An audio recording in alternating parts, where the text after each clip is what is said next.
نحمده ونصلي على رسوله الكريم أما بعد أعوذ بالله من الشيطان الرجيم بسم الله الرحمن الرحيم رب اشرح لي صدري ويسر لي أمري واحلل عقدة من لساني يفقهوا قولي رب يسر ولا تعسر وتمم بالخير اللهم لا سهل إلا ما جعلته سهلا وأنت تجعل الحزن إذا شئت سهلا اللهم انفعنا بما علمتنا وعلمنا ما ينفعنا وزدنا علما آمین یا رب العالمین۔ آج ہم انشاءاللہ اللہ کے خاص فضل و کرم سے، اس کی خاص رحمت اور توفیق سے سورہ آل عمران کی آیت نمبر 55 سے انورڈ اپنا سبق دیکھیں گے اور کچھ آیات کو سمجھنے کی کوشش کریں گے۔ سب سے پہلے ہم اسی کی حمد اور اسی کا شکر اور اسی کی تعریف کرتے ہیں جس نے ہمیں یہ وقت اور یہ مہلت عطا فرمائی، جس نے ہمیں یہ سہولیات، یہ ضروریات، یہ ٹیکنالوجی، یہ رزق اور بے شمار انعام و اکرام اور فضل و کرم ہمارے اوپر کیا، اور خاص کر جس نے ہمارے دلوں میں یہ ڈالا کہ ہم اس بابرکت کلام کو سمجھنے کی کوشش کریں۔ اللہ تعالیٰ سے دعا ہے کہ اس کوشش میں ہمیں استقامت نصیب فرمائے، اس کی صحیح سمجھ اللہ تعالیٰ ہمیں عطا فرمائے، اس کے ذریعے سے اللہ ہمیں اپنی اور اپنے ساتھیوں کی اصلاح کرنے کی توفیق عطا فرمائے، اور دنیا کے ساتھ ساتھ اللہ ہمیں آخرت کی کامیابی اور بھلائی اور اپنا خاص فضل و کرم ہمارے شامل حال رکھے، آمین یا رب العالمین۔ آگے بڑھنے سے پہلے ہم اپنا پچھلا سبق، اس کا ترجمہ دہراتے ہیں، جو کہ آیت نمبر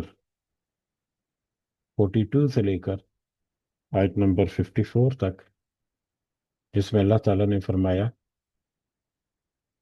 اور فرشتوں نے کہا، اے مریم، اللہ نے تجھے برگزیدہ کر لیا اور تجھے پاک کر دیا اور اس سارے جہان کی عورتوں میں سے تیرا انتخاب کیا۔ اے مریم، تو اپنے رب کی اطاعت کر اور سجدہ کر اور رکوع کرنے والوں کے ساتھ رکوع کر۔ یہ غیب کی خبروں میں سے ہم آپ کی طرف وحی کے ذریعے سے پہنچاتے ہیں، وحی کرتے ہیں، تو آپ ان کے پاس نہ تھے جب کہ وہ اپنے قلم ڈال رہے تھے کہ مریم کو ان میں سے کون پالے گا، اور نہ تو آپ ان کے جھگڑنے کے وقت ان کے پاس تھے، صلی اللہ علیہ وسلم۔ جب فرشتوں نے کہا، اے مریم، اللہ تعالیٰ تجھے اپنے ایک کلمے کی خوشخبری دیتا ہے جس کا نام مسیح عیسیٰ ابن مریم ہے، جو دنیا اور آخرت میں ذی عزت ہے، اور وہ میرے مقربین میں سے ہے۔ وہ لوگوں سے اپنے گہوارے میں باتیں کرے گا اور ادھیڑ عمر میں بھی، اور وہ نیک لوگوں میں سے ہوگا۔ کہنے لگیں کہ اے رب، اے الہی، میرے ہاں لڑکا کیسے ہوگا، حالانکہ مجھے تو کسی انسان نے ہاتھ تک نہیں لگایا۔ فرشتے نے کہا، اسی طرح اللہ تعالیٰ جو چاہے پیدا کرتا ہے، جب کبھی وہ کسی کام کو کرنا چاہتا ہے تو صرف یہ کہہ دیتا ہے کہ کن، یعنی ہو جا، تو وہ ہو جاتا ہے۔ اللہ تعالیٰ نے اسے لکھنا یعنی کتاب اور حکمت اور تورات اور انجیل سکھائے، اور وہ بنی اسرائیل کی طرف رسول ہوگا کہ میں تمہارے پاس رب کی نشانی لایا ہوں۔ میں تمہارے لیے پرندے کی شکل کی طرح مٹی کا پرندہ بناتا ہوں، پھر اس میں پھونک مارتا ہوں تو وہ اللہ کے حکم سے پرندہ بن جاتا ہے، اور اللہ کے حکم سے میں مادر زاد اندھے کو اور کوڑھی کو اچھا کر دیتا ہوں، اور مردوں کو زندہ کرتا ہوں، اور جو کچھ تم کھاؤ اور جو کچھ اپنے گھروں میں ذخیرہ کرو میں تمہیں بتا دیتا ہوں۔ اس میں تمہارے لیے بڑی نشانی ہے اگر تم ایمان لانے والے ہو۔ اور میں تورات کی تصدیق کرنے والا ہوں جو میرے سامنے ہے، اور میں اس لیے آیا ہوں کہ تم پر بعض وہ چیزیں حلال کروں جو تم پر حرام کر دی گئیں، اور میں تمہارے پاس تمہارے رب کی نشانی لایا ہوں، اس لیے تم اللہ تعالیٰ سے ڈرو اور میری فرما برداری کرو۔ یقین مانو میرا اور تمہارا رب اللہ ہی ہے، تم سب اسی کی عبادت کرو اور یہی سیدھی راہ ہے۔ مگر جب عیسیٰ علیہ السلام نے ان کا کفر محسوس کیا تو کہنے لگے، اللہ کی راہ میں میری مدد کرنے والا کون ہے؟ اللہ کی راہ میں کون ہے جو میری مدد کرنے والا ہے؟ حواریوں نے جواب دیا کہ ہم اللہ کی راہ میں آپ کی مدد کر رہے ہیں، آپ کے مددگار ہیں، ہم اللہ پر ایمان لائے اور آپ گواہ رہیے کہ ہم تابع دار ہیں۔ اے ہمارے پالنے والے، اور انہوں نے یہ بھی دعا کی ان حواریوں نے کہ اے ہمارے پالنے والے معبود، اے ہمارے رب، ہم تیری اتاری ہوئی وحی پر ایمان لائے اور ہم نے تیرے رسول حضرت عیسیٰ علیہ السلام کی اتباع کی، پس تو ہمیں گواہوں میں لکھ لے۔ اور کافروں نے مکر کیا اور اللہ تعالیٰ نے بھی ایک خفیہ مکر یا تدبیر کی، اور اللہ تعالیٰ کی خفیہ تدبیر، اور اللہ تعالیٰ سب خفیہ تدبیر کرنے والوں میں سے بہتر ہے۔ یہ ہمارا کل کا سبق تھا، جس میں ہم نے دیکھا کہ حضرت عیسیٰ علیہ السلام، ان کی پیدائش اور ان کی پیدائش، ان کی تبلیغ، ان کی قوم کو ان کا پیغام، اور اس پیغام کے نتیجے میں ان کی قوم یعنی بنی اسرائیل یا یہود کی ان کی مخالفت، اور مخالفت اس قدر بڑھ گئی کہ ان کو قتل کرنے کے درپے ہوئے۔ پھر حضرت عیسیٰ علیہ السلام کے حواریوں کے حوالے سے کہ حضرت عیسیٰ علیہ السلام کی مدد کرنے کے لیے حواریوں کا، ان کے ساتھیوں کا ایک گروہ، سب کچھ جانتے ہوئے کہ اس قدر مخالفت اور اس قدر اب سچویشن جو ہے وہ مطلب بہت گھمگیر ہو چکی ہے، اور مخالفت جو ہے وہ بڑی شدید ہو چکی، اس کے باوجود ان حواریوں نے حضرت عیسیٰ علیہ السلام کے ساتھ دینے کا وعدہ کیا اور وہ ان پر ایمان لے کر آئے۔ لیکن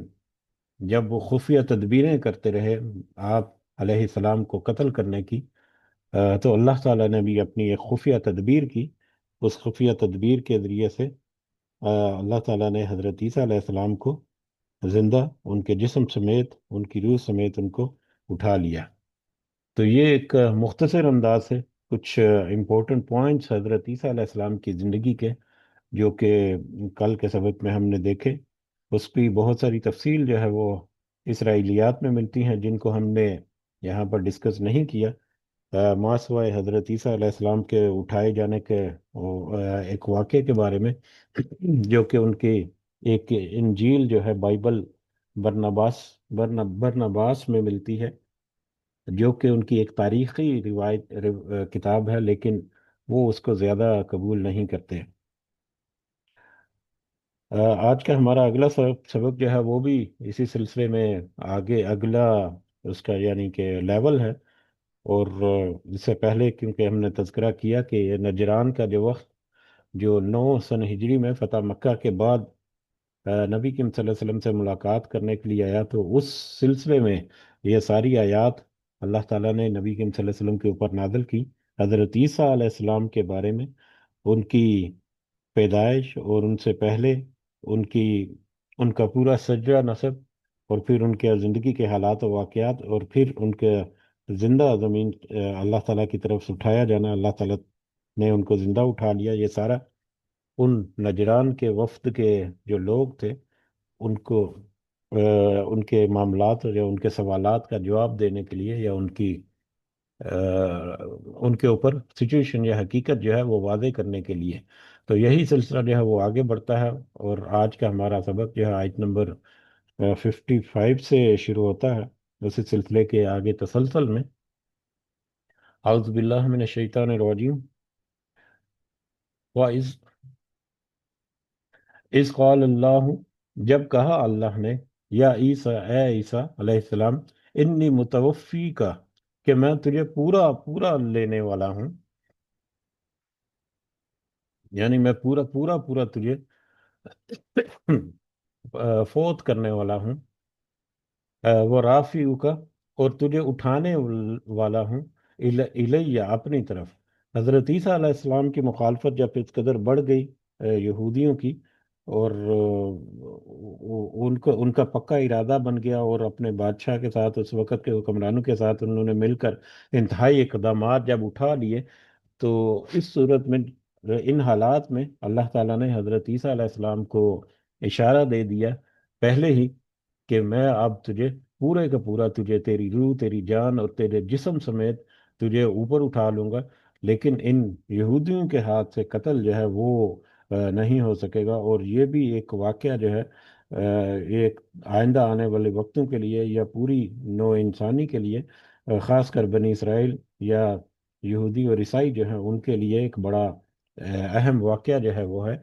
تو لہٰذا اللہ تعالیٰ نے حضرت عیسیٰ علیہ السلام کو ان کی روح جسم سمیت ان کو زندہ اٹھا لیا، جس کا واقعہ ہم نے کل ہلکے تھوڑا سا مختصر انداز سے دیکھا بھی۔ تو حضرت عیسیٰ علیہ السلام کو اللہ تعالیٰ نے کہا کہ میں تجھے پورا روح سمیت جسم سمیت زندہ اٹھا لوں گا، وہ متحر کا من الذین کفروا، اور میں تجھے پاک کر دوں گا ان لوگوں سے جن سب نے کفر کیا۔ حضرت عیسیٰ علیہ السلام پر کفر کس نے کیا؟ یہودیوں نے کیا۔ کچھ عیسائی، کچھ جو حواری تھے، وہ تو حضرت عیسیٰ علیہ السلام کے اوپر ایمان لائے، لیکن یہودی جو ہے، جو عوام بھی اور ان کے علماء بھی، انہوں نے حضرت عیسیٰ علیہ السلام کا کفر کیا، انکار کیا، ان پر ایمان لانے سے انکار کیا۔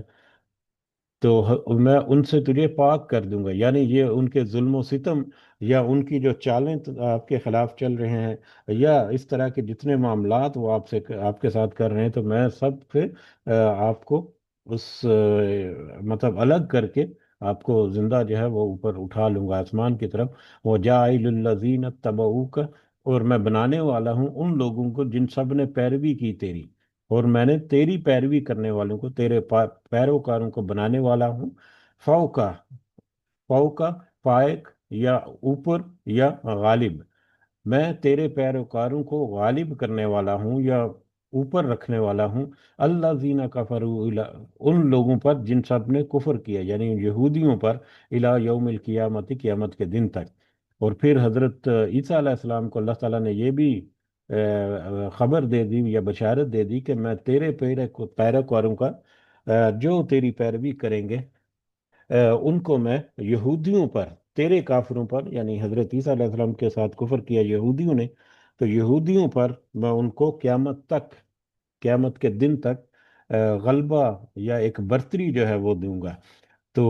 یہ اس دنیا کی بات ہے کہ قیامت کے دن تک یہودیوں کے اوپر غلبہ رہے گا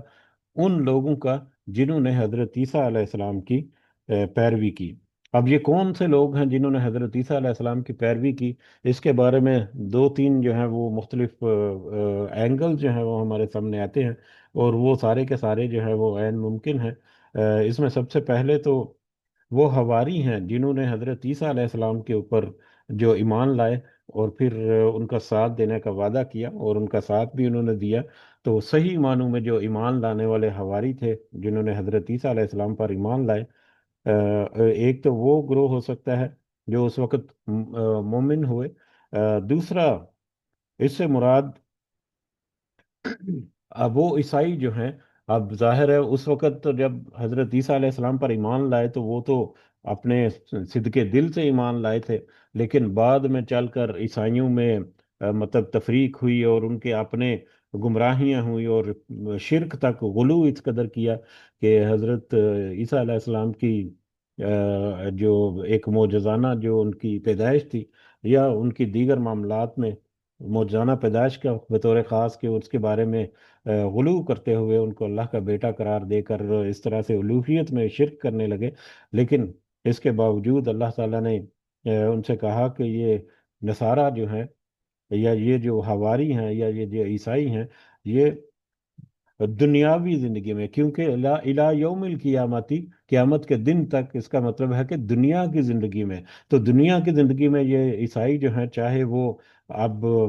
اپنے اصل دین سے پھر چکے ہیں، یا ان میں بہت ساری کوتاہیاں اور خرابیاں جو ہیں پیدا ہو چکی ہیں، اس کے باوجود وہ دنیا میں ان کو غلبہ جو ہے اللہ تعالیٰ عطا فرمائیں گے قیامت کے دن تک، لیکن آخرت میں پھر جو ان کے ساتھ الگ سے ایک معاملہ جو ہے وہ ہوگا۔ تو دوسری سچویشن یہ بھی ہو سکتی ہے کہ ہم ہواریوں کے بعد آنے والے جو